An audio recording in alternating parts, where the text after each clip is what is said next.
गुणातीतोऽक्षरं ब्रह्म भगवान् पुरुषोत्तम जनो जानन्निदं सत्यं मुच्यते भवबन्धनात्। सयानंद स्वामी महाराजनी जय। अक्षर पुरुषोत्तम महाराजनी जय। गुणातीतानंद स्वामी महाराजनी जय। प्रमुख स्वामी महाराजनी जय।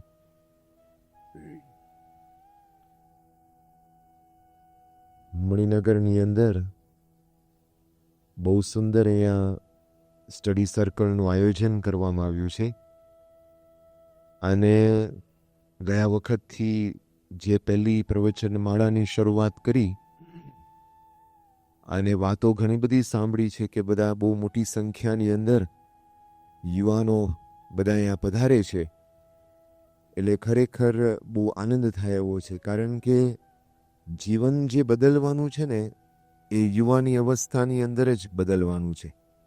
પછી તો બધું સેટ થઈ જતું હોય છે, એટલે એમાં ફેરફાર કરવો જરા અઘરું પડતું હોય છે. પણ આ અવસ્થાની અંદર જો આપણને એક દિશા મળે, એક પ્રેરણા મળે, જાગૃતિ આવે, તો આપણા જીવનની અંદર એક અદ્ભુત જે માર્ગ અને પ્રેરણા આપણને પ્રાપ્ત થતી હોય છે. એટલે આજનો વિષય છે અરાઇઝ ઓ અર્જુન.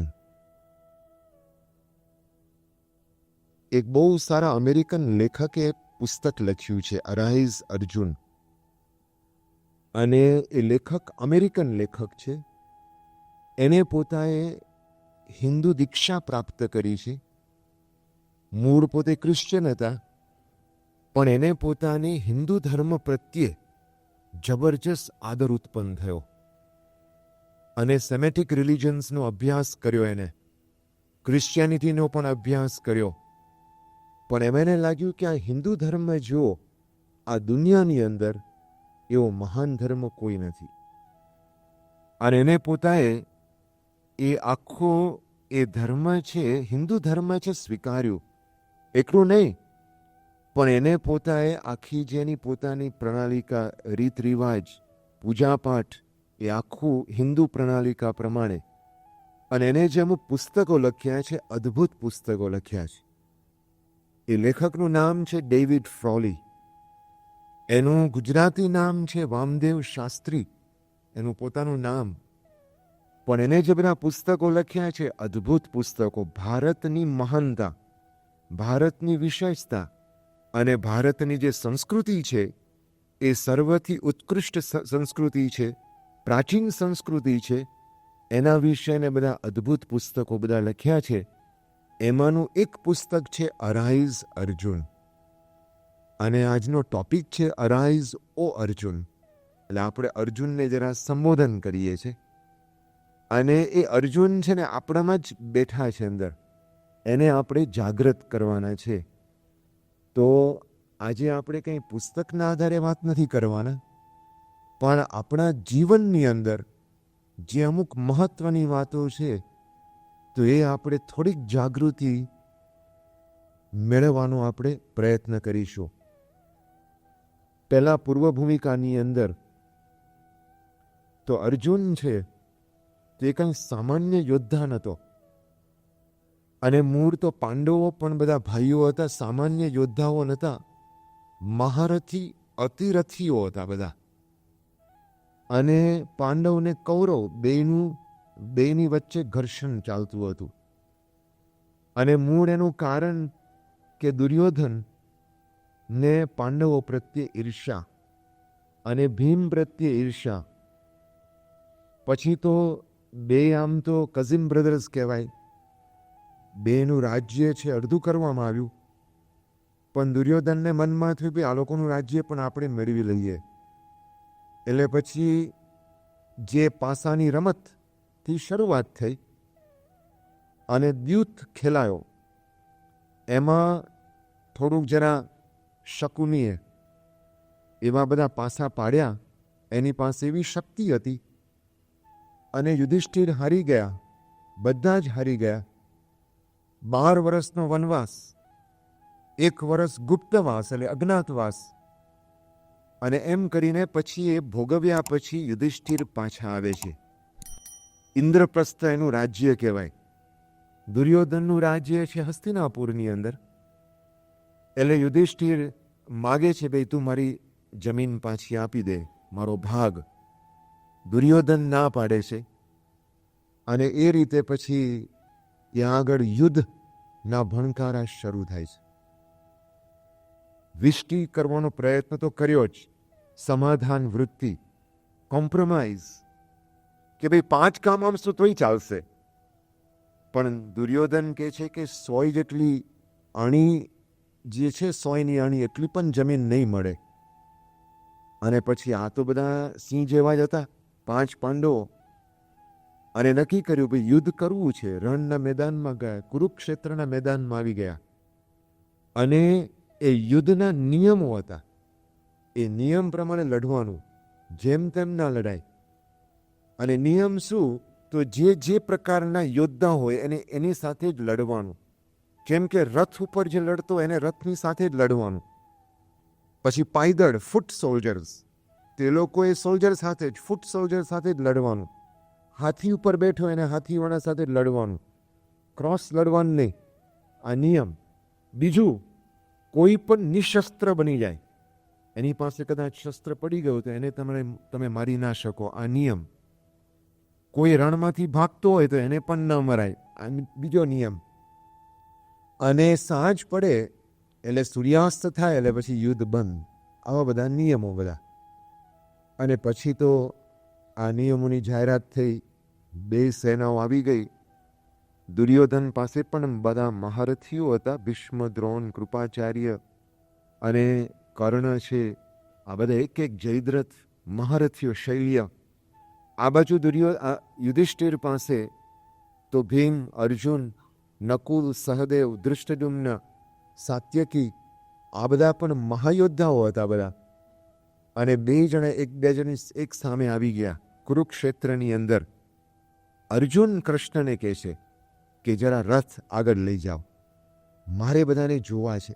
લડતા પહેલા મારા જે સ્વજનો છે, મારા જે ગુરુઓ છે, એને મારે જોવા છે, દર્શન કરવા છે.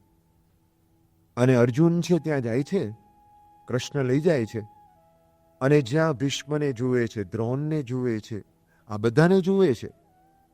અને એકદમ ખબર નહીં શું થયું, પણ જીવનમાં જે માણસને હતાશા, ફ્રસ્ટ્રેશન, ડિપ્રેશન અને એ પ્રકારનો આખો એક ભાવ એના મનની અંદર આવી ગયો, તો એકદમ પોતે ગાંડીવ છે ને મૂકી દે છે.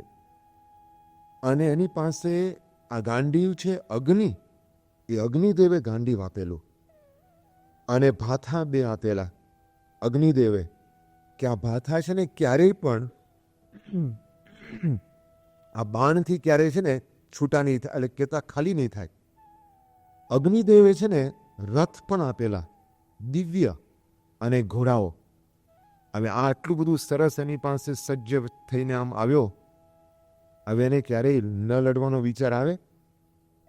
પણ એ વખતે એને પોતાને આ દ્રશ્ય જોયું ને એના મનમાં આ વિચાર આવ્યો. એના શસ્ત્ર નીચે મૂકી દીધા અને અર્જુન શ્રી કૃષ્ણ ભગવાનને કહે છે કે મારે લડવું નથી, મારે રાજ્ય જોઈતું નથી, અને મારે આ યુદ્ધ કરીને પાપ છે ને મારે માથે એ પાપ આવે એવું મારે જોઈતું નથી. કૃષ્ણને થયું ભાઈ આ શું થયું? અને અર્જુન સામાન્ય નહોતો, જબરજસ્ત પાવરફુલ હતો. પાશુપત અસ્ત્ર મેળવેલું શિવજી પાસેથી, આગ્નેય અસ્ત્ર અગ્નિ પાસેથી, વારુણાસ્ત્રે એ પણ એને પ્રાપ્ત કરેલું, બ્રહ્માસ્ત્ર, આ બધું જ એની પાસે હતું. Fully trained, he was highly trained. અને તે છતાં આવી પરિસ્થિતિ. બીજું તમે જો અર્જુન કેટલો પાવરફુલ હતો, ખાંડવ વનનો આખો પરાક્રમ, તો એમાં પણ પોતે જીત પામેલો, આવો જબરજસ્ત બાહોશ. ત્રીજી વાત, તો એ વિરાટ નગરીની અંદર જ્યારે કૌરવોએ ત્યાં આગળ એ વિરાટ રાજાના જે બધી ગાયો લઈ જવા માટે પ્રયત્ન કર્યો, અર્જુન એકલો અને વિરાટ રાજાનો પુત્ર ઉત્તર કુમાર. અને એ ઉત્તર કુમાર છે ને પાણીમાં બેસી જાય છે. અને અર્જુન તો એ પોતે બ્રહ્મનલ્લા તરીકે, અને એ પોતે શું કહેવાય કે એક હિજડા તરીકે, તો એ પોતે ત્યાં આગળ રહેતા હતા ગુપ્તવાસની અંદર, અને એ પોતે ઉત્તર કુમારનો રથ હાંકતા હતા, અને ઉત્તર કુમાર પાણીમાં બેસી ગયા. અર્જુન કહે છે, ભાઈ તું મારો રથ ચલાવ અને હું લડીશ હવે આ લોકો સાથે. આ બાજુ આખો પાંડવની સેના, આ શું કૌરવની સેના, દ્રોણાચાર્ય, કર્ણ, આ બધા જ મહારથી, દુર્યોધન અને અર્જુન એક, આ બધાને હંફાવે છે, બધાને હંફાવે છે. હવે વિચાર કરો, only one person he defeated the entire Kaurava warriors. આ બધાને એને પરાસ્ત કર્યા. આવો અર્જુન હતો, અને આ એનું પાસ્ટ રેકોર્ડ છે. અને તે છતાંય રણસંગ્રામની અંદર અર્જુન પોતે પાણીમાં બેસી જાય છે. એ વખતે શ્રી કૃષ્ણ ભગવાન એને ગીતા ઉપદેશ આપે છે અને કહે છે કે અર્જુન તું ઊભો થા, અરાઈઝ અર્જુન, ઊભો થા, બેઠો થા, તું ક્ષત્રિય છે, તારો ધર્મ લઢવાનો છે, અને આ બધા જ મરેલા છે, તું ખાલી નિમિત્ત માત્ર છું. શ્રી કૃષ્ણ ભગવાન એક એક અધ્યાયની અંદર અદ્ભુત એને ધીમે ધીમે બેઠો કરે છે. અને અરાઈઝ ઓ અર્જુન, તું જાગ, અને આ લોકોને મારવાથી તને પાપ નહીં લાગે, હું તને પ્રોમિસ આપું છું. એમ કરીને શ્રી કૃષ્ણ ભગવાન એને આદેશ ઉપદેશ આપતા આપતા એક અર્જુનને બેઠો કરે છે. જો સમસ્યાઓ જીવનની અંદર આવે છે, પ્રોબ્લેમ્સ, ચેલેન્જીસ, પડકારો અને મુશ્કેલીઓ, એ વખતે માણસ, વ્યક્તિ, યુવાન એ પોતે પાછો પડે છે, પોતે બેસી જાય છે. જીવન પણ એક રણસંગ્રામ છે. It is a battle field. It is a battle field of frustrations, a battle field of problems. It is a battle field of depression, a battle field of joy and victory. જીવન પણ એક રણસંગ્રામ છે, જેની અંદર આપણને અનેક પ્રકારના અનુભવ જીવનમાં થાય છે, અને એની અંદર આપણે કેવી રીતે એ સંજોગોમાં ઊભા રહીએ છીએ એ બહુ અગત્યની વાત છે. એટલે આપણે પણ જીવન સંગ્રામની અંદર આપણો રથ ચાલી રહ્યો છે, આપણે પણ યુદ્ધ કરતા રહીએ છીએ, પણ અમુક સંજોગોની અંદર જે આપણે પાછા પડી જતા હોઈએ છીએ, એ વખતે આપણે જાગૃત થવાની જરૂર છે.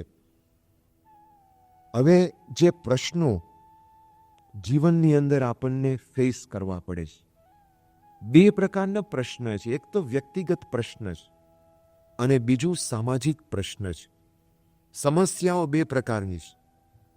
તો વ્યક્તિગત આપણને દરેકને વ્યક્તિગત અમુક પ્રશ્નો હોય છે. બીજું અમુક સામાજિક વાતાવરણના લઈને પણ પ્રશ્નો ઊભા થતા હોય છે. એનાથી પણ આપણે એ રીતે ડિસ્ટર્બ થતા હોઈએ છીએ. તો પહેલી વાત એ છે, વ્યક્તિગત જીવનની અંદર તો આપણા જીવનની અંદર જો આળસનો અનુભવ થાય છે, બીજું લેક ઓફ કોન્ફિડન્સ વિદ્યાર્થી જીવનની અંદર, તો આપણે આત્મવિશ્વાસ ઘણી વખત ખોઈ બેસતા હોઈએ છીએ. ત્રીજી વાત છે સ્વતંત્રતા. કોઈ આપણને કે ગમતું નથી, તમારા મા બાપ તમને કહે કે જો ગમતું નથી, આપણા શિક્ષક આપણને કહે કે તો આપણને ગમતું નથી. આ સમસ્યાઓ છે બધી, આ વ્યક્તિગત સમસ્યાઓ, ઈગો પ્રોબ્લેમ્સ, આ વ્યક્તિગત સમસ્યાઓ છે. બીજી ઘણી બધી છે. બીજી વાત આપણે શું કરી કે સામાજિક સમસ્યાઓ, સોશિયલ પ્રોબ્લેમ્સ, તો કેવા અનેક આકર્ષણો અને દૂષણો વાળો સમાજની અંદર આપણે જીવન જીવીએ છીએ. તો કેવી પરિસ્થિતિમાં આપણે જીવન જીવીએ છીએ? વ્યસન, એઇડ્સ, ટેલિવિઝન ને ચેનલોમાં અશ્લીલ ફિલ્મો, નાસ્તિકતા, કરપ્શન અને ભૌતિકવાદ. આ બધી સમસ્યાઓ સમાજના અંદર એ આપણે પસાર થઈ રહ્યા છે, અને એ બધી સમસ્યાઓ આપણને પણ એ અસર કરે છે. 2003ની સાલમાં ઇન્ડિયાની અંદર એમ કહેવામાં આવે છે રિપોર્ટ પ્રમાણે કે આપણા ભારત દેશની અંદર, જો આ બધી સમસ્યાઓની રજૂઆત કરું છું, કે ઇન્ડિયાની અંદર 2003 એટલે ગયા વર્ષની અંદર 6 લાખ લોકોને HIV પોઝિટિવનો રોગ લાગુ પડ્યો. 6 લાખ પીપલ. આ કાંઈ નાનો આંકડો નથી. 6 લાખ બહુ મોટો આંકડો કહેવાય. HIV positive. તો આ એક આંકડા આપણને મળે છે. ઇન્ડિયાની અંદર અત્યારે 45.8 lakh people are suffering from HIV positive. એટલે અમદાવાદ શહેર થયું આખું. આ ભારતની અંદર અમદાવાદ શહેરની જેટલી વસ્તી છે એ લોકો HIV પોઝિટિવ અને એઇડ્સ એ લોકોને થઈ ગયો છે. આ સમાજ જેની અંદર કોઈ સંયમ નથી, જેની અંદર કોઈ મર્યાદા નથી, આ એનું પરિણામ છે. આ એટલે આપણે જો આ વિચાર કરવા જેવું છે. આ સમસ્યા સમાજની અંદર સ્મોકિંગ, વ્યસનની બીજી સમસ્યા છે. આપણે ઘણી વખત શું છે બધું જોતા હોઈએ છે અને સેજે લપસતા પણ હોઈએ છે, પણ એમાં આપણે બહુ જાગૃત અને સાવધાની રાખવાની જરૂર છે. આ નાનો સૂનો પ્રોબ્લેમ નથી, આ બહુ મોટો પ્રોબ્લેમ છે. તો સ્મોકિંગ, આ બીડી છે, ગુટકા છે, સિગરેટ છે, તો ઇન્ડિયાની અંદર, દુનિયાની અંદર એમ કહેવાય છે દર વર્ષે એવરી યર 5 million people એટલે 50 લાખ માણસો મરે છે. 50 લાખ દર વર્ષે દુનિયાની અંદર. આપણા દેશની અંદર દર વર્ષે 7.3 લાખ ભારતવાસીઓ આ ગુટકા કે સિગરેટ કે બીડીના વ્યસનથી માણસો મરી જાય છે. હવે આ એક સમસ્યા છે કે નહીં?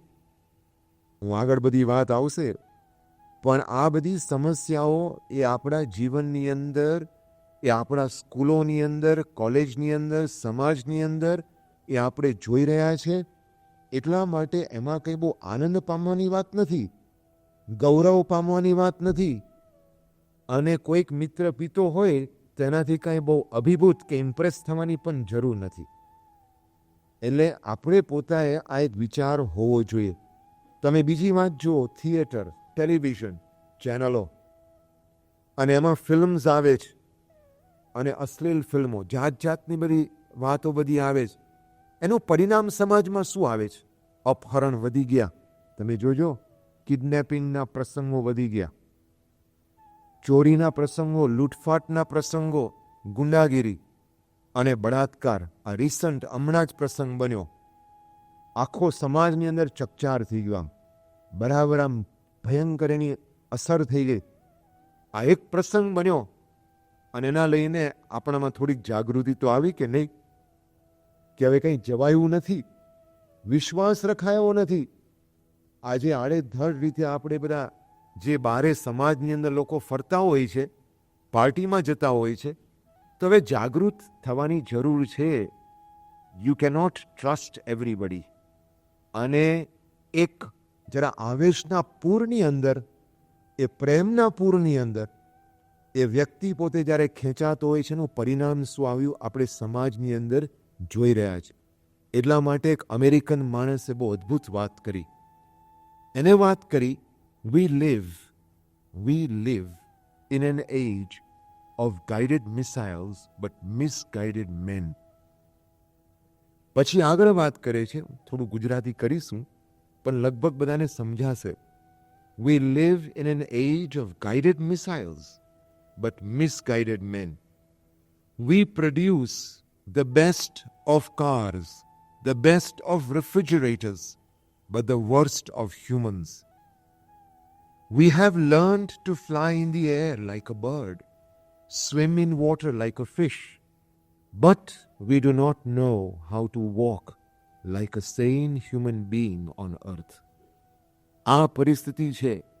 આપણે ગાઈડેડ મિસાઇલો બનાવી, પણ માણસ તો મિસગાઈડેડ જ છે. એ તો બિચારો જ્યાં ત્યાં ભટકતો જ હોય છે.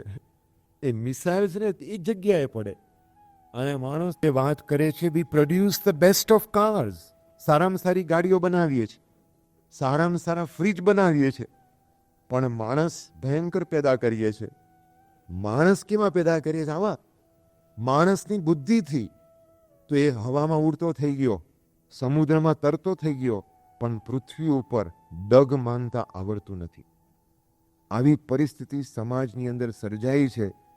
એટલા માટે આપણે બધાએ જાગૃત થવાની જરૂર છે. પૈસાથી, દેખાવથી, રૂપથી, બંગલાથી, મોટર બાઇક ચલાવવાથી કે બેસવાથી, કે પછી તમે પાર્ટીમાં ડાન્સ કરવાથી, દારૂ કે સિગરેટ લેવાથી, મિત્રોના મોટા વર્તુળથી સુખ કે મોટપ પ્રાપ્ત થતી નથી. અને જીવનની અંદર જો જીવન વ્યવસ્થિત બનાવશો ને તો પછી તમારા જીવનની અંદર તમે કંઈક એકોમ્પ્લિશ સિદ્ધિ પ્રાપ્ત કરી શકશો. એટલા માટે આપણે દરેક જણાએ જાગૃત થવાની જરૂર છે. આપણે જ્યાં હોઈએ ત્યાં દરેકની જાગૃતિનું પ્લેટફોર્મ અને લેવલ જુદું હશે. તો કોઈને વ્યસન નહીં હોય તો આપણે બરાબર છે, પણ એનાથી આગળની જાગૃતિ તો છે જ. તે દરેક વાત આપણને આમાંથી કંઈક લાગુ પડશે તો એ આપણે થોડોક સુધારો આપણા જીવનની અંદર એ જો કરીશું તો એ જાગૃતિ કહેવાય. પૂજ્ય મહંત સ્વામી એક બહુ સુંદર વાત કરે છે, અને આપણે પણ જો થોડો પોતાનો તપાસ કરીશું આપણને ખ્યાલ આવશે.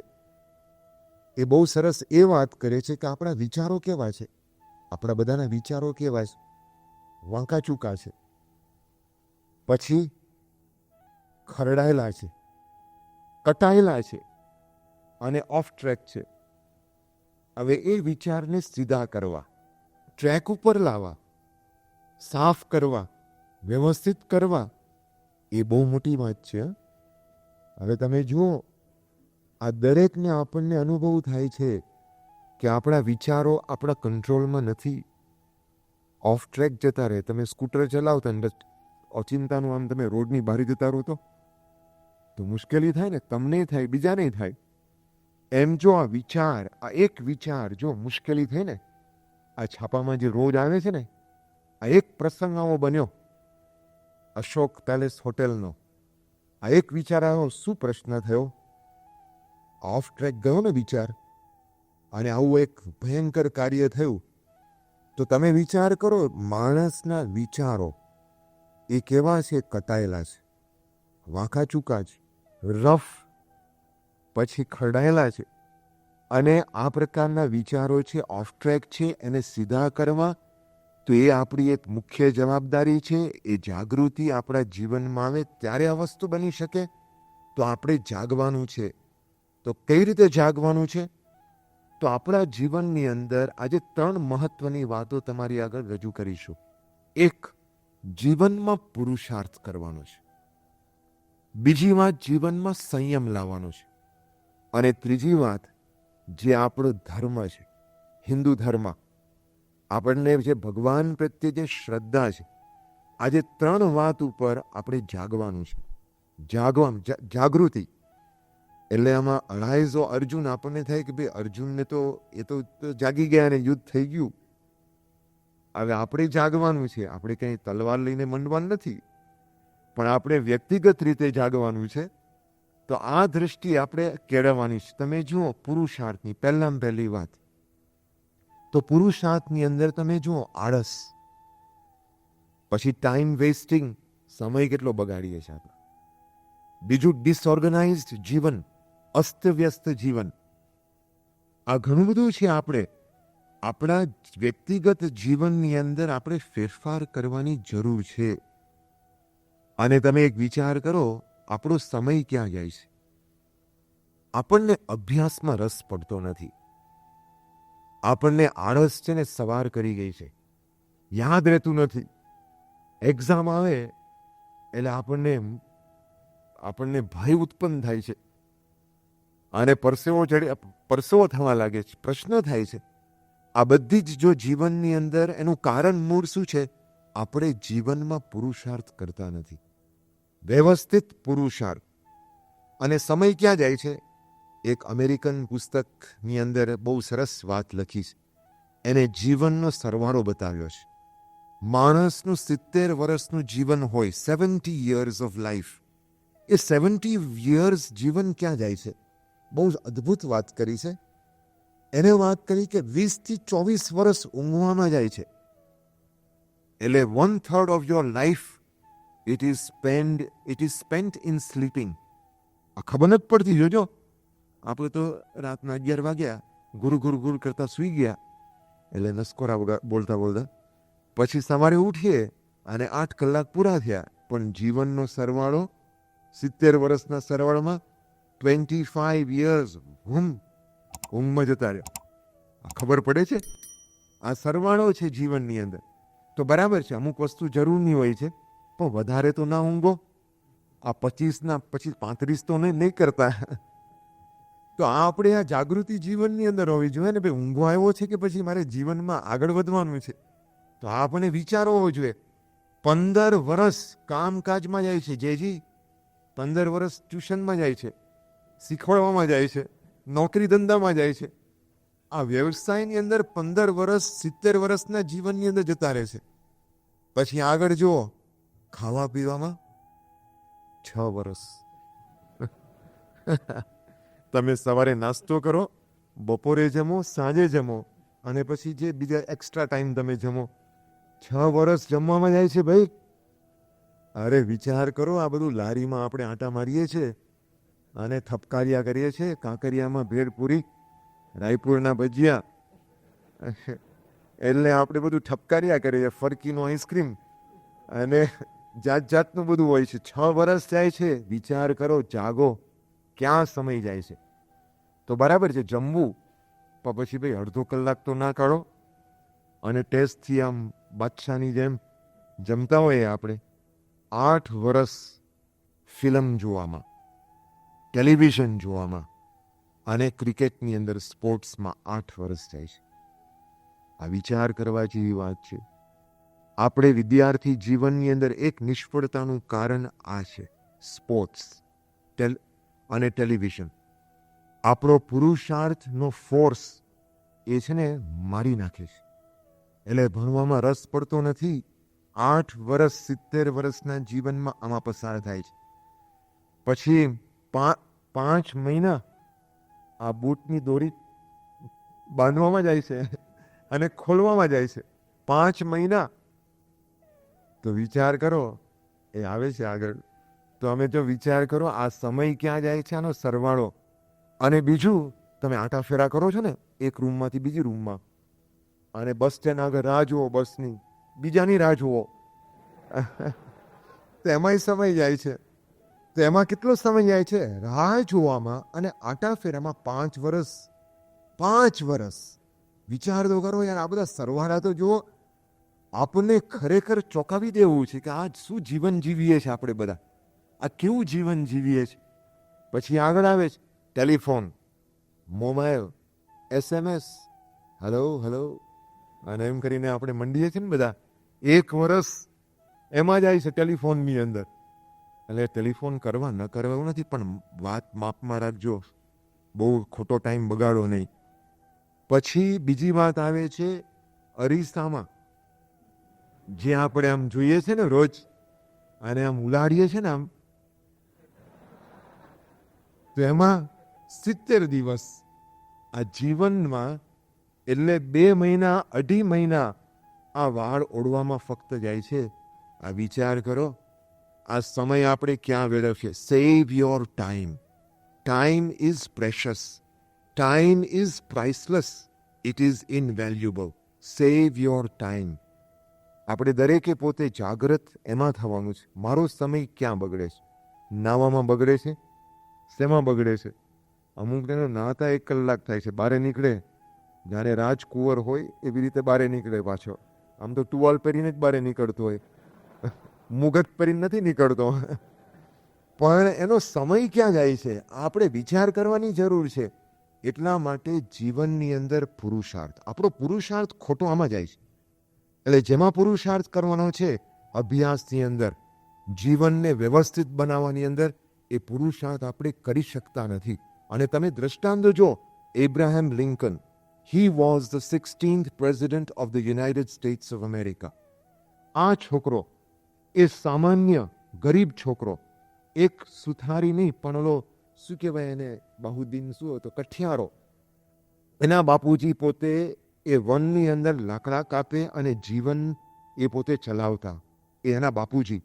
આ એબ્રાહમ લિંકન લાકડાના ઘરમાં રહે, પૈસા નહોતા, 8 માઇલ ચાલીને સ્કૂલમાં જાય, લાઇબ્રેરીમાંથી પુસ્તક લે, એ પુસ્તક લેતા લેતા ઘરે ચાલતો ચાલતો 8 માઇલ આવે, એ વાંચવાનો સમય ક્યાંથી મળે? એ પોતે ત્યાં સ્કૂલેથી લાઇબ્રેરીમાંથી ઘરે આવે, એ આવતા આવતા પુસ્તક વાંચે. આ એબ્રાહમ લિંકન એ પોતે બેરિસ્ટર થયા. એના મનમાં વિચાર આવ્યો કે આઈ want to become the president of America. એને વિચાર કર્યો મનની અંદર અને એને પુરુષાર્થ કર્યો. પ્રવચન કરે, કાપલીઓ પોતે લખે અને એ રીતે પ્રવચન, અદ્ભુત પ્રવચન કરે. 10 વખત નિષ્ફળ ગયો.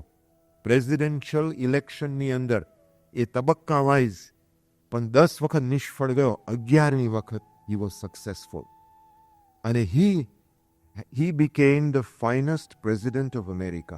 અત્યાર સુધી અમેરિકાના પ્રેસિડેન્ટ જે થયા છે એમાંથી જે પહેલું જો નામ મૂકવાનું હોય તો એબ્રાહમ લિંકન. એના જીવનની અંદર એને પુરુષાર્થ કરેલો, આ જાગૃતિ એના મનમાં હતી, તો એ પોતે જો આટલી કક્ષા સુધી, સિદ્ધિ સુધી પહોંચી શક્યા. તો આપણા જીવનની અંદર પણ જાગૃતિ લાવવાની જરૂર છે. પુરુષાર્થ કરો. આપણે પુરુષાર્થ નથી કરતા, અભ્યાસમાં નથી કરતા, જેમાં આપણે કરવાનું છે એમાં નિયમિત વાંચન નથી, અને આપણે બીજી બધી પ્રવૃત્તિ કર્યા કરીએ છીએ. તો એમાં ક્યાંથી તમને સફળતા મળવાની છે? તો કંઈક તો તમે બેસો. આ તો 5 મિનિટ બેઠો ઊભો થયો, નાટો મારી આવે બારે અને રસોડામાં જઈ આવે, ફાંકીને મોઢામાં કંઈક નાસ્તો કરીને પાછો બેસે. આમાં છે ને ક્યારેય તમારા મનમાં વિદ્યા છે ને સ્થિર ન થાય. તમારે 1 કલાક, 1.5 કલાક એક જગ્યાએ બેસો તો કંઈક થોડુંક અંદર ઉતરે. આ તો 15 મિનિટ થાય ને ઊભો થાય અને કાંઈ વિદ્યા સ્થિર ન થાય, કોન્સન્ટ્રેશન તૂટે, એટલે અંદર કાંઈ ઉતરે નહીં. એટલે તમારે આ થોડી પ્રેક્ટિસ કરો અને જરા પુરુષાર્થ કરો. આપણા મન છે ને, આપણા મનની અંદર વિચાર કરો અમારાથી થાય જ નહીં તો ના થાય, પણ તમે નક્કી કરો ને તો થાય. એટલે આપણે જાગવાની જરૂર છે. ગોપાલ કૃષ્ણ ગોખલે સામાન્ય માણસ, પણ એ સ્ટ્રીટ લાઇટની નીચે બેસીને એને અભ્યાસ કર્યો. He became the finest mathematician of India. મેથેમેટિક્સના અદ્ભુત એ પોતે એક્સપર્ટ પોતે થયા, Gopal Krishna Gokhale. Thomas Alva Edison જ્યારે પોતે છેલ્લા શ્વાસ લેતા હતા ત્યારે એક જણા એને પૂછ્યું કે which has been the most difficult invention in your life. એને 1000 જેટલી શોધો કરેલી છે થોમસ એલ્વા એડિસને. એને આ પ્રશ્ન પૂછવામાં આવ્યો. એને કહ્યું કે the light bulb has been the most difficult invention in my life. અને પછી એને આખી વાત રજૂ કરી. મારી 32 વર્ષની ઉંમર હતી. થોમસ એલ્વા એડિસન એનું વર્ણન કરે છે આ લાઇટ બલ્બની શોધ કેવી રીતે કરી. તો એ કહે છે 32 વર્ષની મારી ઉંમર, હું લેબોરેટરીની અંદર આ લાઇટ બલ્બની શોધ માટે હું આ પુરુષાર્થ કરી રહ્યો હતો, અને 13 મહિના નિષ્ફળતા, 13 months of failure, absolute failure. અને લોકો મને જે સ્પોન્સર કરતા, કારણ કે એક્સપેરિમેન્ટ કરવાના પૈસા તો જુએ ને, તો એ માણસો મને સ્પોન્સર કરતા બંધ થઈ ગયા. અને બધા પ્રેસવાળા છે તો છાપાવાળા છે ટીકા કરવા માંડ્યા કે આ કંઈ શું કરવાનું છે જીવનની અંદર. અને છાપાની અંદર રોજ આવ્યા કરે થોમસ એલ્વા એડિસન નિષ્ફળ. એટલે પછી જે કંઈ લોકો મદદ કરવા તે આવતા બંધ થઈ ગયા.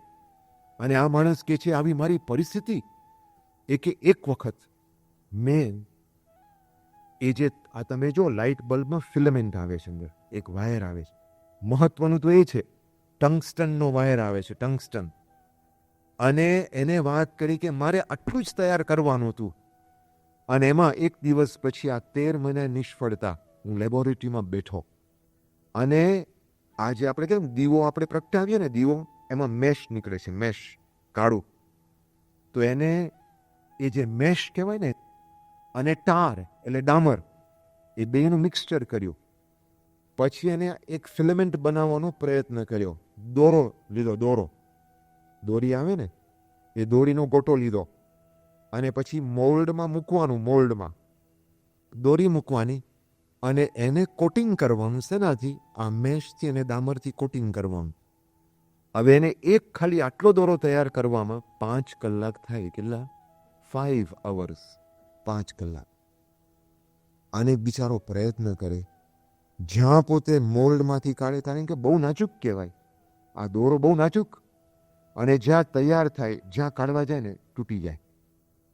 48 કલાક પસાર થઈ ગયા, રાત અને દિવસ, પુરુષાર્થ, પણ એક પણ દોરો તૈયાર થયો નહીં.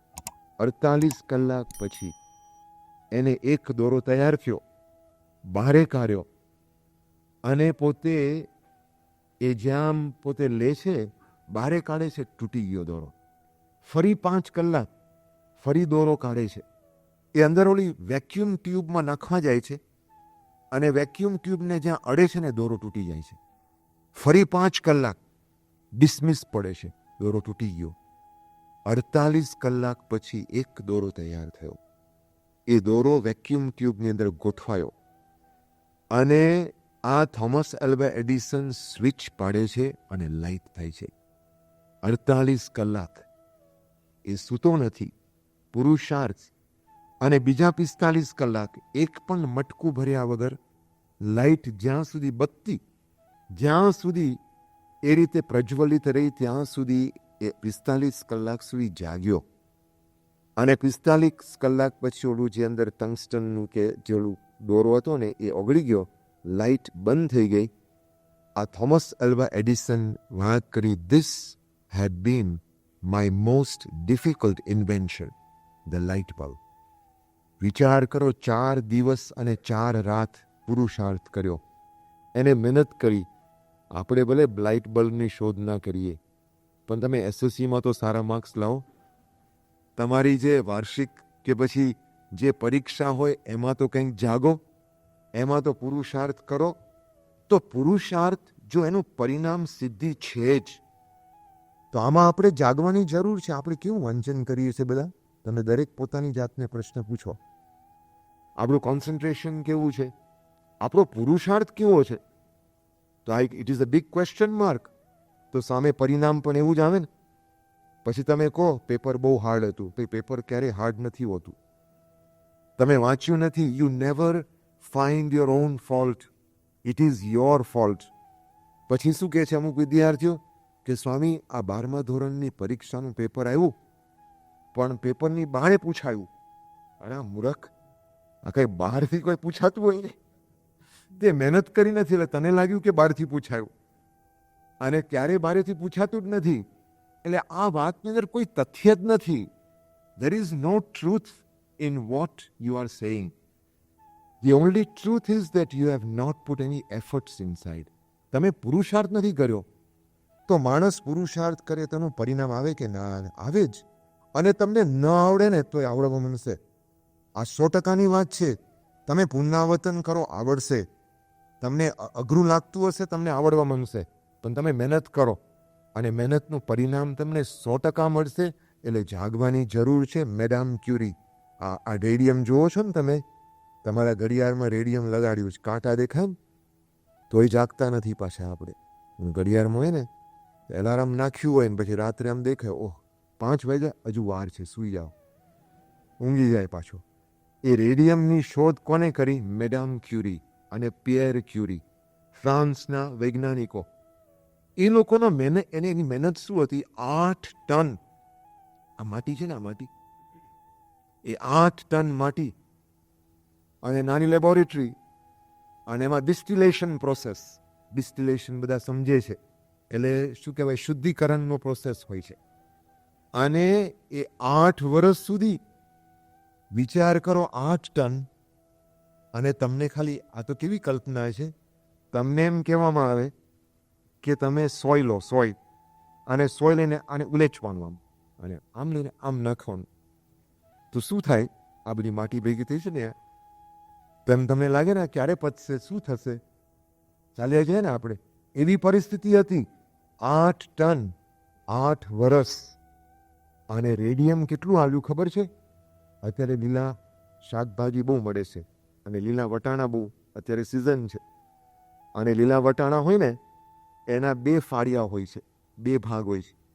એનો જે એક ફાળિયું, એટલું જ રેડિયમ મળ્યું, આટલું જ રેડિયમ. હવે 8 વર્ષની મહેનત પછી આ પરિણામ આવ્યું. તો આપણે વિચાર કરવાનો, તમે 12મા ધોરણમાં હો, 10મા ધોરણમાં કે કોલેજમાં, if you want to B the best, then you have to surrender and sacrifice. તમારે છે ને સમર્પિત થઈ જવું પડે, અને એમાં પુરુષાર્થ ના એ રીતે તમારે ત્યાં આગળ એ જબરજસ્ત મહેનત કરીને તમારે મંડવું પડે, તો આ જીવનની અંદર આપણે કંઈક સિદ્ધિ પ્રાપ્ત કરી શકતા હોય છે. એટલે જુઓ, પુરુષાર્થ એ બહુ અગત્યની વાત છે. આપણે જીવનની અંદર અભ્યાસ એ મુખ્ય વસ્તુ છે. આપણે છે ને બીજા બધા પુરુષાર્થ બહુ કરીએ છીએ, પુરુષાર્થ બધા જ કરીએ છીએ, ખાવામાં, હરવામાં, જોવામાં, ગપ્પા મારવામાં, આ બધા બહુ પુરુષાર્થ કરીએ છીએ. પણ જેમાં કરવાનું છે, તમારી પ્રાયોરિટી શું છે, તો એમાં પુરુષાર્થ કરીએ તો નિયમિત વાંચન, પ્રામાણિકપણે મહેનત, તો પેપર શોધવા ના પડે. પછી તમારે બીજું કાંઈ શોધવું, તો સાહેબને શોધવા ના પડે કોને માર્કિંગ કર્યું છે મારું પેપર. તો આપણે પ્રામાણિકપણે જો પુરુષાર્થ કરીએ, જીવનની અંદર સિદ્ધિ પ્રાપ્ત થાય છે. સરદાર વલ્લભભાઈ પટેલ, અને કેટલા આપણે નામ સાંભળે ને આપણામાં આમ જરા ઓક્સિજન ભરાય એવું લાગે આમાં, સરદાર વલ્લભભાઈ પટેલ. અને આમ તો શાસ્ત્રીજી મહારાજના આશીર્વાદ એમને પ્રાપ્ત કરેલા, શાસ્ત્રીમાં આશીર્વાદ આપેલા સરદારને કે જાઓ તમે બેતાબ બાદશાહ બનશો ભારતના. હવે નહેરુ તો આટા મારતા હતા સિમલાની અંદર ને બીજે, અને હકીકતમાં તો સરદાર ભારતનું સંચાલન કરતા હતા.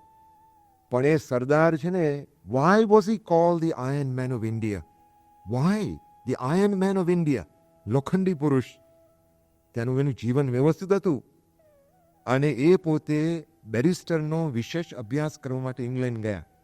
લાઇબ્રેરીમાં વાંચે, અને લાઇબ્રેરીમાં વાંચે ને તો એ પુસ્તકની અંદર એનું ધ્યાન, આજુબાજુ જુએ નહીં કોણ આવ્યું છે, કોણ ગયું, અને એનું પુસ્તકની અંદર સંપૂર્ણ ધ્યાન. જ્યારે લાઇબ્રેરી બંધ થવા આવે ત્યારે પછી લાઇબ્રેરિયન કે mister Patel, it is time to leave. હવે સમય થઈ ગયો બંધ કરવાનો. 1 મિનિટ પહેલા પછી પુસ્તક બંધ કરે, ઊભા થઈને બહાર જતા રહે. એનો સમય વાંચવાનો.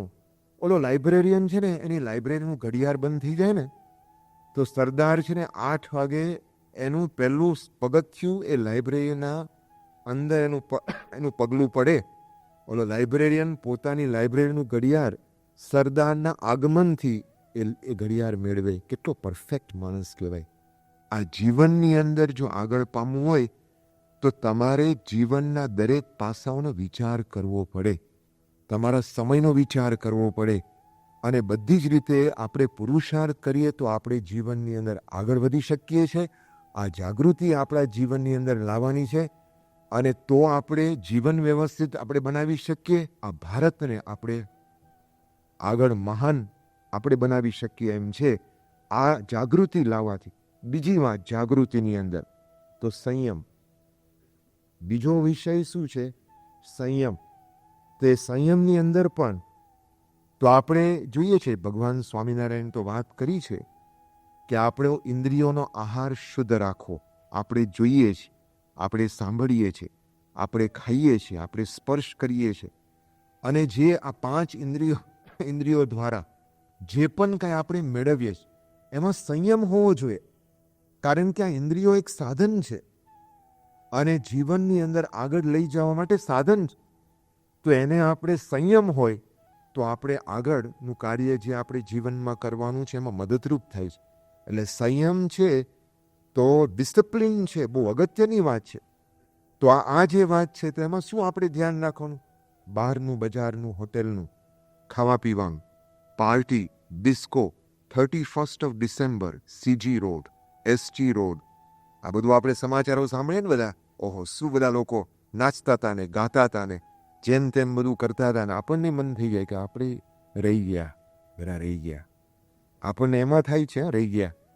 ભજનમાં રહી ગયા એવું નથી થતું, ક્યારેય સભામાં રહી ગયા એવું નથી થતું, પૂજા ભૂલી રહી ગઈ એવું નથી થતું. હા, પણ આમ આઈસ્ક્રીમ ખાવામાં રહી ગયા એવું રહે, પાર્ટીમાં રહી ગયા એવું રહે, ફિલ્મ જોવામાં રહી ગયા એવું રહે કે રહી ગયો. પણ જો આ જીવનના પરિણામની અંદર શું આવે છે એ આગળ વાત કરીશું. તો પાર્ટી, ડિસ્કો, ટેલિવિઝન, જો તમારા ફ્રેન્ડ્સ એ આ પ્રકારનું જીવન જીવતા હોય, સ્કૂલની અંદર વાતાવરણ, ટેલિવિઝન, અને આપણા મનની અંદર એ થાય કે હારું આ કરવા જેવું ખરું, પિયર પ્રેશર, અંગ્રેજીમાં એને પિયર પ્રેશર કહે છે. તો આપણે બરાબર છે, પણ બીજા કરતા ને આપણને મનથી હરવા આમ જરા ઠેકા મારવા જેવા ખરા, અને જરા આમ દાંડિયા રાસ લેવા જેવા ખરા, આવું કરવા જેવું ખરું, આપણને મન થઈ જાય. પિયર પ્રેશર. તો જો આ બધી અસર થાય છે, ટેલિવિઝન, ફિલ્મ્સ, વ્યસન, ફ્રેન્ડશિપ, એકબીજાની સાથે ફ્રેન્ડશિપ, તો તમે અંદર અંદર ફ્રેન્ડશિપ પણ વાંધો નહીં, પણ પછી સામે ફ્રેન્ડશિપ થાય ને એ મુશ્કેલી થઈ જાય. તો તમારું મન ડાયવર્ટ થઈ જાય અને ઘણા બધા પ્રશ્નો આવે.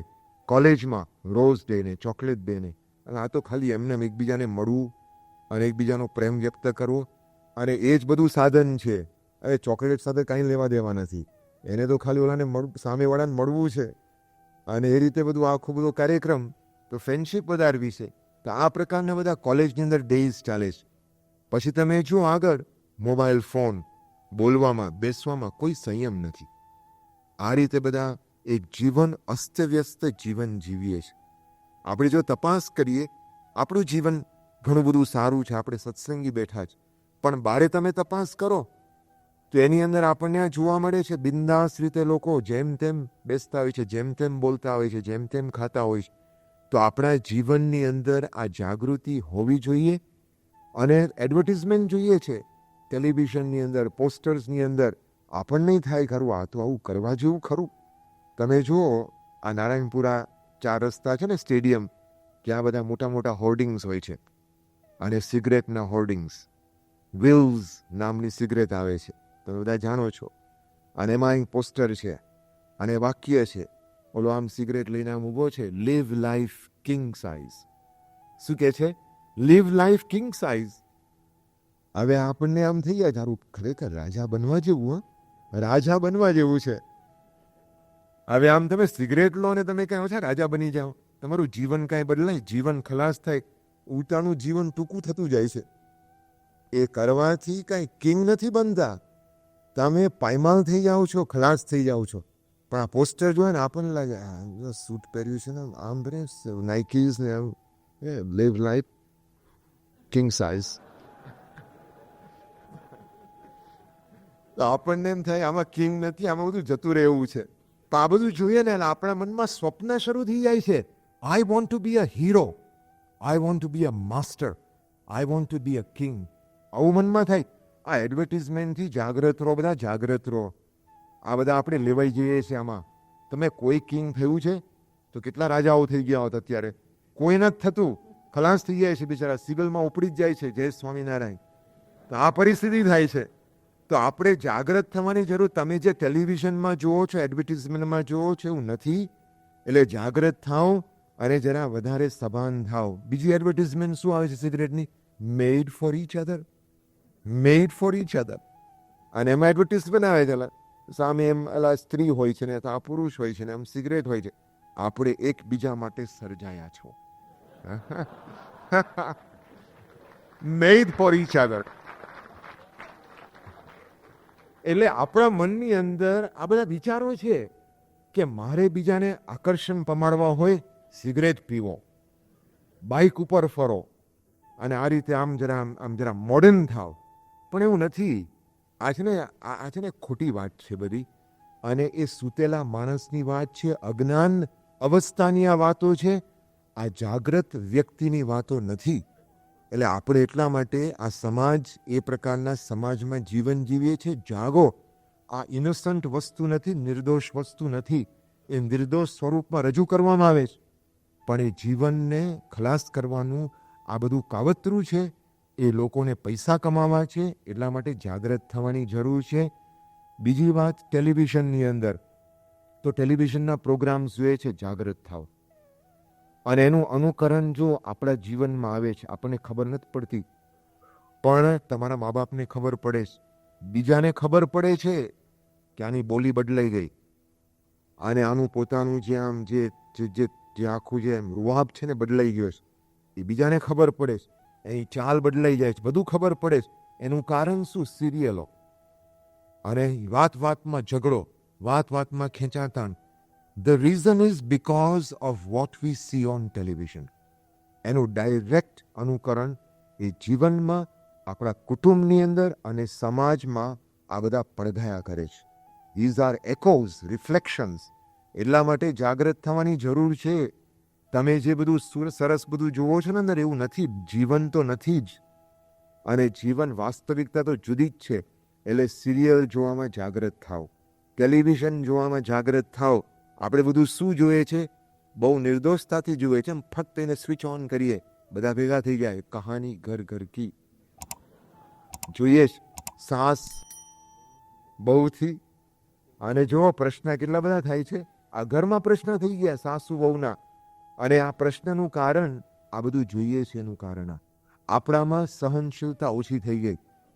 આપણા જીવનની અંદર આપણો જો ગુસ્સો વધી ગયો, ઝઘડો, વાતમાં ઝઘડો કરતા થઈ ગયા. આપણામાં કંટ્રોલ જ નથી. We don't have any self control.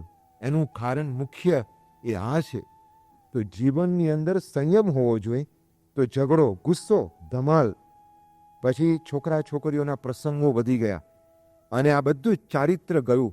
આ બધું જ અહીંયા આપણે જોઈએ સમાજની અંદર દેખાય છે. એટલા માટે જાગૃત થાવ, સંયમ. તો જીવનની અંદર સંયમ ગૌરવની વાત છે. એ ગૌરવની વાત. આપણે નિયમ પાડીએ છીએ. ડોન્ટ થિંક કે આપણે ઇન્ફિરિયર છે, આપણે સુપિરિયર છે. તમે તિલક ચાંદલો કરો છો, યુ આર સુપિરિયર. તમે નિયમ પાડો છો. આ પ્રમુખ સ્વામી મહારાજને, શ્રીજી મહારાજે આપણને નિયમો આપ્યા છે. તો આપણે નિયમ પાડવાથી એ આપણી ગૌરવ છે ને, એ ગૌરવ વધે છે, આત્મવિશ્વાસ વધે છે. લોકોને આપણા પ્રત્યે આદર થાય છે. ભલે કદાચ કહેનારા તો એક બે જણા જ હોય છે કે ભગત આવ્યો, આ ટીલિયો આવ્યો, પણ મેજોરિટી છે ને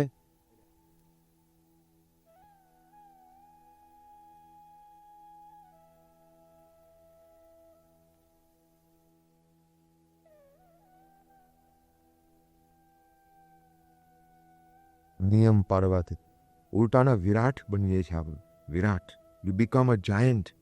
અને લોકો આપણને આદર આપતા થાય છે. આ બહુ મોટી વાત છે. એટલે જીવનની અંદર સંયમ હોવો જોઈએ. એક છોકરાની હું તમને વાત કરું.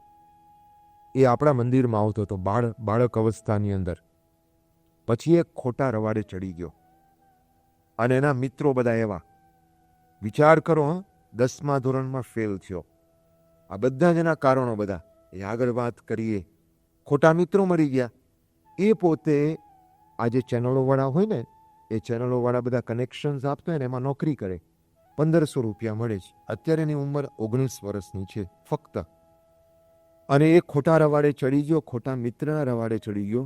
અને આ બધું જોવે ને, બધું જાગ જમાવટ જોવે, લાગે જીવન તો આ છે. અને પછી ક્યાં સુધી પહોંચી ગયો એ છોકરો? સિગરેટ પીવે છે, દારૂ પીવે છે, માંસાહાર કરે છે. એટલું તો નહીં, એના મિત્રોના એ સંબંધથી, એની એ મિત્રતાથી એ લોકો એક વખત વેશ્યાની પાસે પણ જઈ આવ્યા, વેશ્યાવાળે જઈ આવ્યા. વિચાર કરો, આ એક છોકરો એ મંદિરમાં આવતો હતો, પણ એક ખોટો એને કુસંગ લાગી ગયો, એના શબ્દ લાગી ગયા, એના પ્રભાવમાં આવી ગયા. અત્યારે એની પરિસ્થિતિ આવી છે. ઘણો બધો પ્રયત્ન કર્યો છે ને બોલાવવા માટે, પણ હવે એ આ રવાડે ચડી ગયો. અસંયમ. જીવનની અંદર સંયમ ગયો તો જીવન ગયું. આ બધું ગયું ને, કેટલું ક્યાં સુધી, હદ સુધી પહોંચી ગયો. તો સંયમ છે એ એક મૂડી છે ને, ઇટ ઇઝ અ કેપિટલ. એ જીવનની અંદર, એ આપણા જીવનની અંદર પ્રગતિ આપે છે, જીવનની અંદર આપણને નક્કરતા આપે છે. એટલે સંયમ છે બહુ જરૂરી વસ્તુ છે. સારું વાંચન કરો, સત્સંગ કરો તો જીવનની અંદર સંયમ આવશે. પ્રાર્થના કરો અને પુરુષાર્થ કરો. આ સારા મિત્રો રાખો, જીવનની અંદર સંયમ આવશે. યુવાનીમાં સંયમ રાખવો એક બહુ મોટી સમસ્યા છે, પણ અશક્ય નથી, એ શક્ય છે. આજે જ ગઈકાલે જ ટાઈમ્સ ઓફ ઇન્ડિયાની અંદર આ એક કટિંગ આવ્યું છે. આ એક અમેરિકન માણસ અમદાવાદની અંદર પોતે આવ્યો. બ્રુસ ફ્રેડરિક એનું નામ છે, અમેરિકન માણસ. અને પીટા નામની એક સંસ્થા છે, પીટા એટલે એનો અર્થ એ થાય છે કે people for the ethical treatment of animals. એટલે આ જે પશુઓ છે ને, પશુઓની સુરક્ષાની એક સંસ્થા છે. એનો ડિરેક્ટર છે આ બ્રુસ ફ્રેડરિક. અને ઇન્ડિયન ઇન્સ્ટિટ્યૂટ ઓફ મેનેજમેન્ટમાં એને પ્રવચન આપ્યું. અને એ શેનું પ્રવચન આપ્યું? એને પ્રવચન એ આપ્યું, અહિંસાનું પ્રવચન આપ્યું, વેજીટેરિયનિઝમનું પ્રવચન આપ્યું. અને એને કહ્યું કે આઈ એમ અ વેજીટેરિયન, આઈ એમ એન અમેરિકન, પણ હું વેજીટેરિયન છું. અને 17 વર્ષની મારી ઉંમર હતી. એ વખતે મેં મહાત્મા ગાંધીની આત્મકથા વાંચી. આ અમેરિકન માણસ વાત કરે છે કે 17 વર્ષની ઉંમરે મહાત્મા ગાંધીની આત્મકથા વાંચી મારું જીવનનો દિશા, એ ડિરેક્શન બદલાઈ ગઈ. અને ગાંધીજીનો આદેશ, અહિંસાનો આદેશ, મેં નક્કી કર્યું કે મારે માંસાહાર લેવો નથી, આ ઈંડા ખાવા નથી. એને પોતાએ વાત કરી કે ત્યાં અમેરિકાની અંદર જ્યાં પોતે રહેતો હતો એ જગ્યાએથી ત્યાંથી બધી ટ્રકો પસાર થાય. ઓક્લાહોમા સ્ટેટ છે, અને એમાં ત્યાંથી ટ્રકો પસાર થાય, મરઘીની ટ્રકો, પછી દુક્કડ, પિગ્સ, પછી આ ગાયોની, અને એ લોકોને ટ્રાન્સપોર્ટ કરવામાં આવે કતલખાનામાં, ઉનાળાની અંદર, ઠંડીની અંદર, ભયંકર ઠંડીમાં. એ કે આ દ્રશ્ય હું જોયા કરું અને મારા મનની અંદર અરેરાટી થઈ કે આ માંસાહાર એટલે આ કહેવાય. અને એને અભિયાન ચલાવ્યું છે, આ દુનિયામાં ફરે છે. IIMમાં પ્રવચન આપ્યું એને કે અત્યારે વૈશ્વિક વાતાવરણના લઈને અને પરિસ્થિતિના લઈને આ પશુ ઉપર શું અસર થાય છે. આ એક પોતે ઝુંબેશ થઈને દેશ દેશની અંદર ફરે છે. આ એક વ્યક્તિને મહાત્મા ગાંધીની આત્મકથા વાંચવાથી આવી પ્રેરણા મળી. સારું વાંચન કરવાથી માણસના જીવનની અંદર સંયમ અને નિયમ છે દ્રઢ થતું હોય છે. આ સત્સંગ પણ આપણને પ્રાપ્ત થયો છે, એ દ્વારા પણ આપણા જીવનમાં સંયમ આવે છે. તો એ પણ આપણા જીવનની અંદર આપણે દ્રઢ કરી શકીએ એમ છે. તો આપણા જીવનની અંદર આ સંયમ, ખાવાનું, પીવાનું, જોવાનું અને શારીરિક આપણો જે સંયમ છે, તો એ આપણે ચોક્કસ જે મર્યાદાઓ છે, નિયમ ધર્મ છે, તો એ જો આપણે રાખીએ તો આપણા જીવનની અંદર આપણે પ્રગતિ પામી શકતા હોય છે. પ્રમુખ સ્વામી મહારાજ 1999ની સાલમાં સુરતમાં હતા. એક યુવાન છે ને ત્યાં આગળ બાપાને મળવા આવ્યો. એને વાત કરી કે સ્વામી, મને હંમેશા દરેકને ઇમ્પ્રેસ કરવાની ઈચ્છા રહ્યા કરે છે. આ યુવાન કહે છે, દરેકને મારે ઇમ્પ્રેસ કરવાનો જ મને વિચાર આવ્યા કરે છે, અને મારો પુરુષાર્થ પણ એવો જ રહ્યા કરે. સ્વામીને બહુ સરસ વાત કરે. સ્વામી એને કહે છે કે તું છે ને સારા કામ કર, અને ચારિત્ર રાખીશ ને તો બધાને આકર્ષણ થશે તારા પર. એ કે મને છે ને બધાને, લોકો મારા પ્રત્યે આકર્ષણ પામે ને, ઇમ્પ્રેસ થાય, એટલે હું જરા એવી રીતે ચાલું છું, એવી રીતે બોલું છું, એવી રીતે ખાઉં છું, હું ભળી જાઉં છું, અને નિયમ બિયમ બધા એક બાજુ રાખું છું. સ્વામી એને કહે છે કે તું સારા કામ કર, અને તું ચારિત્ર રાખીશ ને, દરેક લોકોને તારા પ્રત્યે આકર્ષણ થશે. પછી આ છોકરો કહે છે, સ્વામી કોકવાર હું ખોટું પણ કરું છું, લોકોને આકર્ષણ કરવા માટે દમ કરવો પડે, આપણે જરા ખોટું કામ કરવું પડે.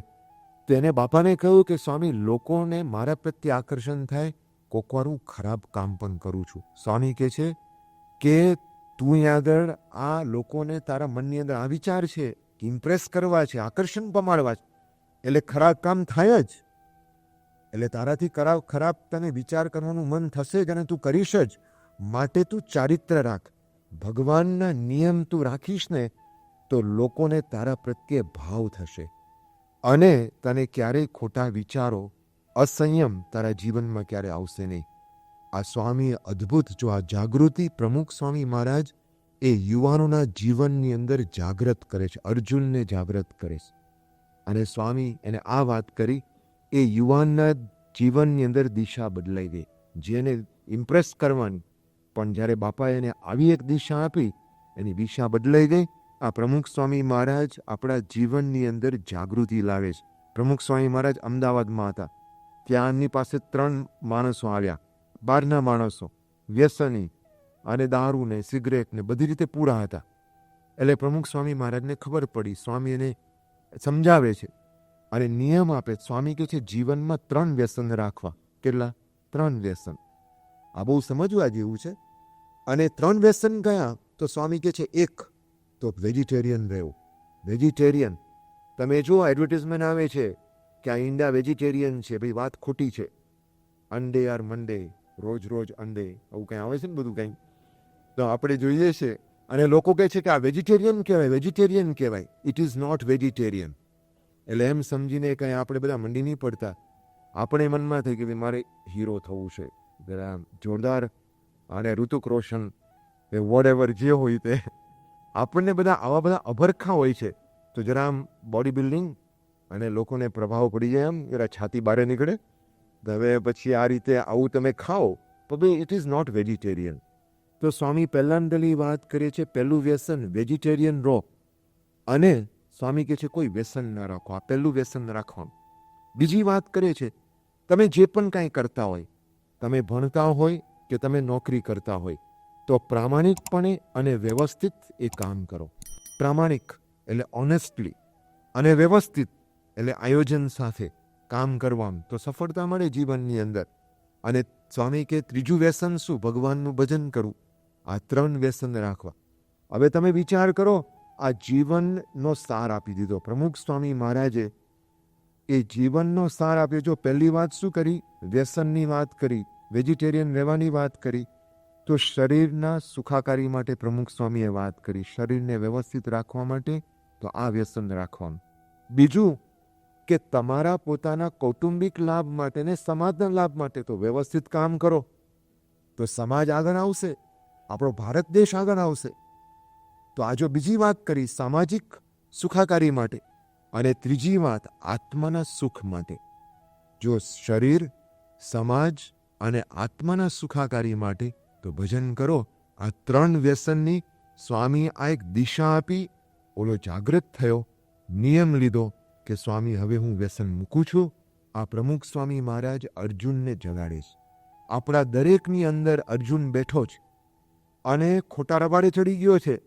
તે અર્જુનને આ પ્રમુખ સ્વામી મહારાજ જાગૃત કરે છે. છેલ્લી વાત એ છે આપણો ધર્મ, હિન્દુ ધર્મ. અને આપણે ભગવાન સ્વામિનારાયણ પ્રમુખ સ્વામીના આશ્રિત છે. તો આપણે હિન્દુ છે ને, તો ભગવાનની પ્રાર્થના કરવી જ જોઈએ. આ મંદિરો છે તો એ મંદિર છે, એ મંદિર એ અગત્યની વસ્તુ છે. અત્યારે ઘણા બધા લોકો આધુનિક માણસો કે મંદિરની શું જરૂર છે, આ તો it is a waste of money. તો ભાઈ it is not a waste of money. તો સ્કૂલની શું જરૂર છે, હોસ્પિટલની શું જરૂર છે, ઘરોની શું જરૂર છે? તો ભાઈ સ્કૂલ છે તો શિક્ષણ મળે છે, હોસ્પિટલમાં સારવાર મળે છે, ઘરમાં સુરક્ષા મળે છે, તો મંદિરમાં સંસ્કાર મળે છે. એટલા માટે મંદિરની જરૂર છે. તો આ મંદિરની મહત્તા છે, આ કંઈ પથ્થરનું કંઈ બિલ્ડિંગ નથી. તો આ આધુનિક માણસો છાપામાં ને પ્રવચનને એવા હિન્દુ નાસ્તિક માણસો છે, તો એ લોકોને ક્યારેય મંદિર પ્રત્યે કંઈ ભાવ નથી. તો આ હિન્દુ ધર્મ છે, પાયાની વાત શું છે? મંદિર છે, પાયાની વાત છે. તો આપણને મંદિરમાં દર્શન કરવા જવા જોઈએ. અહીંયા કદાચ જો બહાર આવેલા માણસો અહીંયા બેઠા હોય, હું એને પ્રશ્ન પૂછું છું, આ બહારથી આવેલા વ્યક્તિઓ, અહીંયા સત્સંગી છોકરાનો પ્રશ્ન જ નથી, કારણ કે તમે તો નિયમિત આવો. પણ આ બહારેથી જે પણ કોઈ તમે અહીંયા આવ્યા છો, તમે મંદિરે જાઓ છો? તમે હિન્દુ હશો પણ તમે પૂજાપાઠ કરો છો? તમે મા બાપને પગે લાગો છો? માતૃદેવો ભવ પિતૃદેવો ભવ. તમે સવારે ભગવાનનું ભજન કરો છો, પ્રાર્થના કરો છો? તો પછી તમે ખાલી હિન્દુ ખાલી કહેવાના જ હિન્દુ ને? By skin you are just a Hindu, but by mind and by heart તમે કેવા છો? તો એ પ્રશ્ન છે. તો આપણે આ હિન્દુ ધર્મ અને આપણે શ્રીજી મહારાજ પ્રમુખ સ્વામીના આશ્રિત છે. તો આપણા જીવનની અંદર આ મંદિર, શાસ્ત્ર, તો રામાયણ, મહાભારત, ગીતા, ઉપનિષદ, વચનાવ્રત, સ્વામીની વાતો, જીવન ચરિત્ર, તેના પ્રત્યે આપણને આસ્થા અને પ્રેમ હોવો જોઈએ. આ હિન્દુ ધર્મ છે એ બોલવાની વાત નથી, આચરણની વાત છે. નહીં તો પછી આપણા જીવનની અંદર શું થશે? ઓ Bhagavad Gita, it is boring. શું થાય? બોરિંગ. આપણને બોરિંગ લાગે છે. ઉપનિષદ બોરિંગ. આ સંસ્કૃતિ છે ભાઈ, તું બોરિંગ શું કહે છે? તું ખલાસ થઈ ગઈશ આમાં. અને તને આ વ્યસન છે ને આ બધી પશ્ચિમની સંસ્કૃતિને ખલાસ કરી નાખશે. તો આપણા જીવનની અંદર આપણો જે ધર્મ છે આપણને ટકાવે છે, અને આપણા જે ઈષ્ટદેવ છે આપણને ટકાવે છે, અને આપણા જે દેવતાઓ છે, અવતારો છે અને શાસ્ત્રો છે એના પ્રત્યે આસ્થા આપણને હોવી જોઈએ. એ હિન્દુ ધર્મ છે એ આ રીતેનું પાલન આપણે કરવું જોઈએ. એ બહુ અગત્યની વાત છે. તો આ જો આપણને નહીં હોય તો જીવનની અંદર પ્રશ્ન થશે. તો જીવનની અંદર પ્રશ્નનું સમાધાન થતું હોય છે તો સહનશીલતા આવે છે, સમાધાન વૃત્તિ આવે છે, અને સેવાની ભાવના આવે છે એ આપણા ધર્મ દ્વારા એ આપણને પ્રાપ્ત થતી હોય છે. હમણાં જ પરદેશની અંદર એક અમેરિકન પ્રોફેસર, એ પ્રોફેસરે પુસ્તક લખ્યું છે અને 20 વર્ષ પહેલાં પુસ્તક લખ્યું, પણ હમણાં જ એનું રિપ્રિન્ટ થયું બનારસીદાસ દિલ્હીની અંદર, મોતીલાલ બનારસીદાસ પબ્લિશર્સ. અને ગણેશ ઉપર એને પુસ્તક લખ્યું. કેવું પુસ્તક લખ્યું? ભયંકર પુસ્તક લખ્યું છે કે ગણેશ કેવા છે. તો ગણેશ, એને આખું બધું વર્ણન કર્યું આખું, કે ગણેશ તો પોતે આખું સેક્સ્યુઅલ આખું એક ઊભું કર્યું કે ગણેશ તો સેક્સ્યુઅલી ઓરિએન્ટેડ દેવ છે, કે એને પોતાને સેક્સ સિવાય બીજી કોઈ એનું આખું એની વૃત્તિ જેવી છે. આ પ્રકારનું વર્ણન ગણેશ ઉપર અને આ અમેરિકન માણસે લખ્યું છે. અને પછી તો ત્યાંના બધા ઇન્ડિયન્સ છે એને ખબર પડી, જાગ્યા, અને અત્યારે બધો બહુ ત્યાં આગળ ઓહાપો ચાલે છે. ગણેશની મૂર્તિ, આ ટોયલેટની સીટ હોય ને, એ ટોયલેટની સીટ, એ આપણે પશ્ચિમની જે ટોયલેટ આવે છે ને બેસવાનું, તેની સીટ ઉપર ગણેશનું છાપકામ કરવામાં આવ્યું અને એ રીતે ટોયલેટ વેચવા માંડ્યા. વિચાર તો કરો, એ લોકોએ આ રીતે આખી શરૂઆત કરી. તો આપણે જાગવાની જરૂર છે ભાઈ. આ ગણેશ તો આપણા દેવતા છે, એલિફન્ટ ગોડ નથી. આ હનુમાન મંકી ગોડ નથી. એટલે મંકી શા માટે કે હનુમાનજી છે, તારે બોલવું હોય તો હનુમાનજી બોલ, અને આપણે બોલતા થઈ ગયા એલિફન્ટ ગોડ ને. પછી આ રીતે તો આપણે જાગૃત રહેવાની જરૂર છે. આપણે હિન્દુ ધર્મના સંતાન છે, ભારત દેશના સંતાન છે, તો આપણને ગૌરવ હોવું જોઈએ. આપણો ધર્મ, આપણા દેવ, આપણા ઈષ્ટદેવ, આપણા શાસ્ત્ર, એનાથી કોઈ મોટી વસ્તુ નથી. આ તો આપણે લેવાઈ જાય છે પશ્ચિમના એ વાતોની અંદર, લેવાઈ જાય છે પશ્ચિમના અનુકરણમાં લાગી જાય છે. અને ગયા વખતે તમને વાત કરી કે આ જાતના બધા કાર્યક્રમની અંદર તો એના ઉત્સવમાં લાગી ગયા આપણે. પણ એના ઉત્સવ તો આપણું બેસતું વર્ષ છે જ, અને આપણા જે આગળ દેવતાઓ છે ને આપણા ઉત્સવો છે, તો એમાં તમે ગૌરવ રાખો ને. પણ આ તો એમાં ચડી ગયા આપણે, વેસ્ટર્નાઇઝેશન. તો એમાં આપણને રસ પડે છે, કારણ કે એ બધું આખું પશ્ચિમથી આવે છે ને. પણ આપણી સંસ્કૃતિ અને આપણા સંસ્કારો, એના જેવી કોઈ મોટી વસ્તુ નથી. એ આપણને ગૌરવ હોવું જોઈએ. અને એ ગૌરવ આપણા જીવની અંદર હશે તો આપણા જીવનની અંદર પ્રગતિ પામી શકીશું, સુખી થઈ શકશું, અને જીવનની અંદર આપણે આગળ વધી શકીશું. એટલે આપણે એવા સમાજની અંદર જીવન જીવીએ છીએ, તો એ સમાજની અંદર જાગૃત રહેવાની જરૂર છે. ઘણા બધા લોકો આપણને જુદી જાતની વાતો કરશે, પણ એક વસ્તુ બરાબર રાખવું કે આપણે હિન્દુ ધર્મના આશ્રિત છે. આપણે બીજા કોઈ અન્ય ધર્મને કંઈ સ્વીકારવાની જરૂર નથી. આ આપણને ગૌરવ હોવું જોઈએ. અને ખરેખર વાત એવી છે, લોકો બધાને આ હિન્દુ ધર્મ તમે જુઓ, એના કોન્ટ્રીબ્યુશન્સ જુઓ. યોગ તો અત્યારે અમેરિકાની અંદર એ સ્કૂલોની અંદર યોગાસન શીખવામાં આવે છે 14 વર્ષના છોકરાઓને, કારણ કે સ્ટ્રેસને દૂર કરવા માટે યોગાસન કરો. અમેરિકન જે વ્હાઇટ હાઉસની અંદર ત્યાંના બધા મિનિસ્ટરો ત્યાંની લોનમાં બેસીને એ લોકો યોગાસન કરે છે, મેડિટેશન. આ ભારત આયુર્વેદ, આ એક તમે કોન્ટ્રીબ્યુશન જુઓ, તો આપણે કંઈ પશ્ચિમ સામું જોવાનું હોય. આ તો ધોળી ચામડીવાળો હોય, આપણે ઓહો, આપણને આમ એવું થઈ ગયું છે. અને એ પ્રકારની ગુલામીનો આખો ભાવ આવી ગયો છે.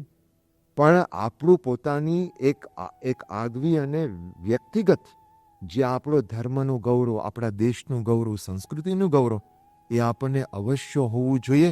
એટલા માટે મંદિરમાં જવું જોઈએ, સવારે પૂજાપાઠ કરવા જોઈએ, અને આપણા શાસ્ત્રોનું વાંચન કરવું જોઈએ. આ ગૌરવની વાત છે. તો એ કરવાથી એ આપણે નાના બની જતા નથી. આ જો વાત આપણા જીવનની અંદર હોય તો જીવનની અંદર એ આપણે સુખી બની શકતા હોય છે.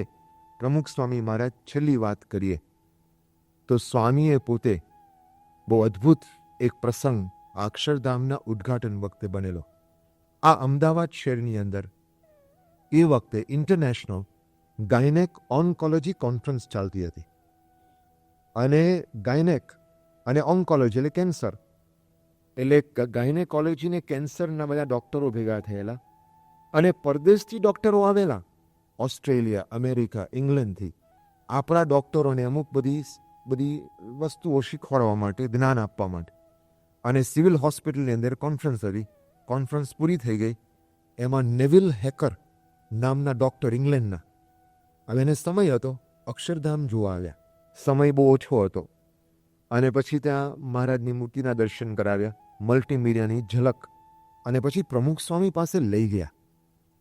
અને પછી રસ્તાની અંદર સંતોએ પ્રશ્ન પૂછ્યો કે mister Hacker, do you pray to God? Do you go to your church? Christian હતા. એટલે એને કહ્યું કે well, I use to go to church, but now I do not have any time.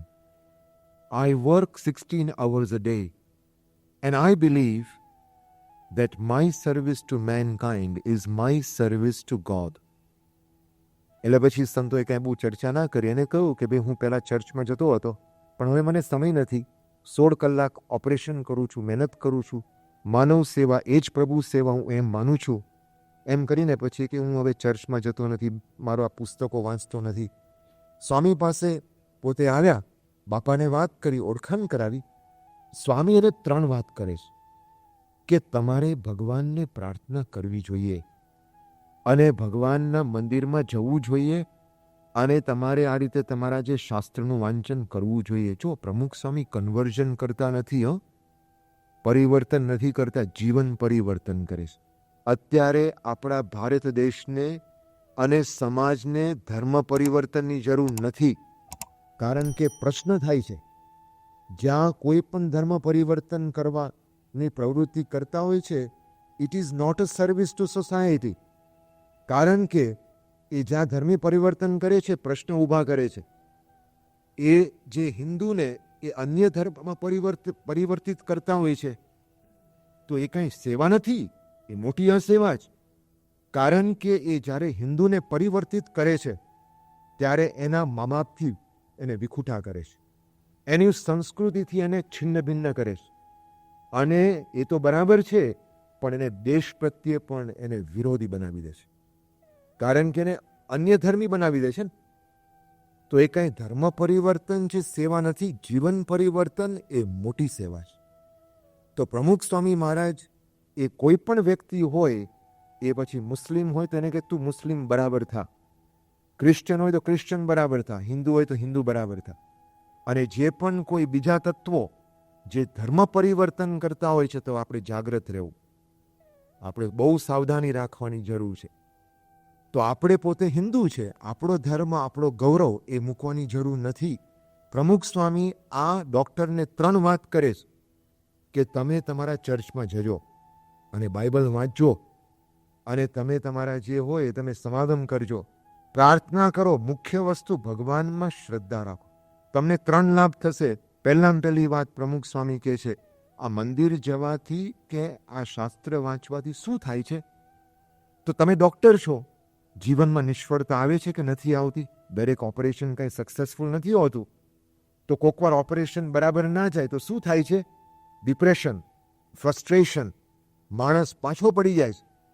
પ્રમુખ સ્વામી કહે છે, જો આ ભગવાનની પ્રાર્થનાનું બળ તમારી પાસે હશે, આ ભગવાનનું બળ તમારી પાસે હશે, તો ભગવાન તમને આ મુશ્કેલીમાંથી એ તમને પાર કરશે, તમને બળ આપશે. અને એટલા માટે આ ભગવાનને પ્રાર્થના અને એ તમારા ચર્ચમાં તમે એટલા માટે તમારે જવાની જરૂર છે. આ પહેલી વાત કરી. બીજી વાત કરી કે તમે વાત કરી કે માનવ સેવા એ પ્રભુ સેવા. પ્રમુખ સ્વામી બહુ સરસ વાત કરે છે કે લોકો ઘણા બધા સેવા, સમાજ સેવા કરે છે, પણ એના અંતરની અંદર અભિમાન તો આવે છે ને. અભિમાન આવે જ છે, મેં કર્યું, આ મારાથી થયું, આ ખબર છે મેચ કેમ જીત્યા, હું હતો એટલે. આવું આપણને દરેકને થાય છે ને. અને માર્ક્સ સારા આવ્યા હોય ને અભિમાન આવે જ છે આપણને. દરેક માણસને કોઈ પણ ક્રિયા કરે છે એમાં અભિમાન આવે છે.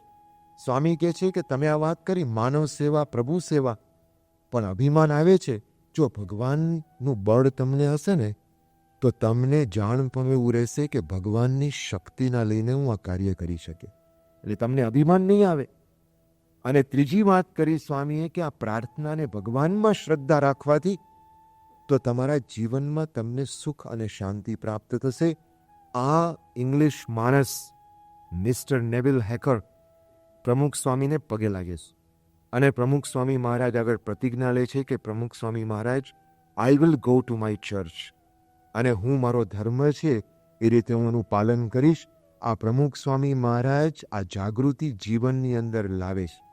આપણા જીવનની અંદર ભગવાનની શ્રદ્ધા પ્રગટાવે છે અને આપણા જીવનની અંદર જે આપણો જે હિન્દુ ધર્મ છે એના પ્રત્યે જાગૃતિ લાવતા હોય છે. તો આપણે જાગવાનું છે 3 દિશાની અંદર. એક, આપણે જે અભ્યાસ કરીએ છીએ, પુરુષાર્થ કરવાનો છે, પ્રામાણિકપણે પુરુષાર્થ, વ્યવસ્થિત પુરુષાર્થ. આપણે દરેકે આનો વિચાર કરવાનો. બીજી વાત શું આવી? સંયમ, નિયમની વાત આવી. તો આપણે જે જોઈએ છે, જે આપણે માણીએ છીએ, જે બધું આપણને સમાજમાં દેખાય છે, તેમાં કંઈ અમર્યાદિત રીતે ભોગવવાનું નથી, પણ સંપૂર્ણ સંયમ અને વિવેક રાખીને નિયમની અંદર રહીને સમાજની અંદર આપણું કાર્ય એ કરવાનું છે, એટલે સંયમ. અને ત્રીજી વાત કરી, જે આપણો ધર્મ છે અને આપણો જે સત્સંગ છે એનું આપણને ગૌરવ હોવું જોઈએ. આ મંદિર છે, આ શાસ્ત્રો છે, સંતો છે, તો એ ગૌરવની વાત છે. તો એ પ્રકારનું ગૌરવ લઈને આપણે સમાજની અંદર જીવન જીવવાનું છે. એટલા માટે આવી જાગૃતિ એ આપણા જીવનની અંદર છે જ, અને હજુ વિશેષ આપણને પ્રાપ્ત થાય. એટલા માટે અંતમાં અરાઇઝ ઓ અર્જુન, ઉત્થિષ્ઠત જાગ્રત પ્રાપ્ય વરાનની બોધતા. યમરાજા નચિકેતાને જાગૃત કરે છે કે જીવનની અંદર જાગૃત થાવ.